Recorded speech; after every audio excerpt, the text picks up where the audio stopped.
Amsterdam, Sydney, Genève.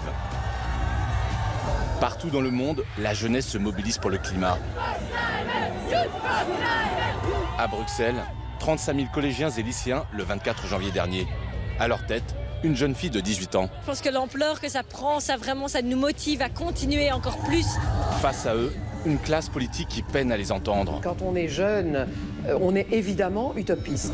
Rencontre avec ces jeunes qui se battent pour l'environnement. Namur, à 66 km de Bruxelles. C'est dans cette commune que vit l'une des figures emblématiques du mouvement, Adélaïde Charlier, tout juste 18 ans. À chaque manifestation, vous avez une pancarte différente. Aujourd'hui, chez celle-ci, there is no planet B. Donc, il n'y a pas de planète B, on n'a pas de plan B. On est la première génération qui va vivre moins bien que les générations précédentes. Et ça, c'est quelque chose qui, évidemment, nous fait peur, en fait. Comme tous les jeudis, Adélaïde s'apprête à sécher les cours. Cette lycéenne passe pourtant l'équivalent du bac à la fin de l'année. Salut. Ah. Ça va, chérie? Ouais. Jean-Christophe est son père. D'abord inquiet pour la scolarité de sa fille, il s'est laissé convaincre après de longues discussions. Est-ce que la place de votre fille, c'est pas plus à l'école que dans la rue, même si c'est pour la bonne cause, qu'est le climat? Alors bien sûr, en tant que père, on peut avoir un sentiment un peu mitigé. Ceci étant dit, je suis très fier et très content de voir l'engagement d'Adélaïde, mais aussi surtout l'engagement de tous ces jeunes, de ces milliers de jeunes. Donc je trouve ça très réconfortant et surtout très rassurant sur l'avenir finalement. Ce jour-là, la manifestation principale doit se tenir dans la ville de Louvain.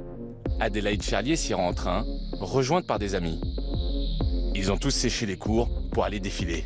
À l'école, les élèves de 12-13 ans sont sanctionnés quand ils viennent au jour de manifestation, tandis que les plus âgés, eux, ne sont pas sanctionnés. Et les professeurs, pour montrer leur soutien, ne mettent pas d'interro les jours des manifestations ou alors nous laissent faire les interros le lendemain. En seulement quelques semaines, Adélaïde est devenue l'un des visages du mouvement. Ce jour-là à Louvain, elle s'adresse à 10 000 personnes. Ensemble, nous sommes plus forts!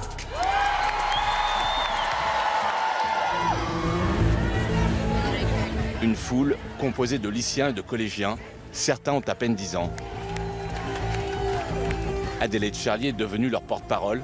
Elle répond aux nombreuses sollicitations des médias. C'est la troisième fois, ouais. Moi, je pense que cette loi est importante. C'est un message qui concerne chaque individu sur cette planète.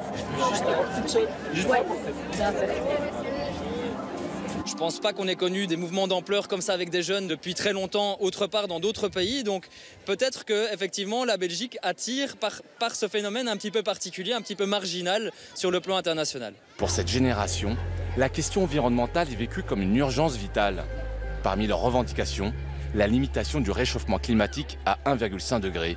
On cherche à viser en priorité les politiciens pour qu'ils nous mettent des restrictions, pour qu'ils agissent. Il faut maximiser cette action pour vraiment arriver à une société zéro carbone. L'ampleur de la mobilisation place leurs aînés devant leurs responsabilités. À Bruxelles, nous sommes allés ce jour-là à la rencontre de la ministre de l'Environnement.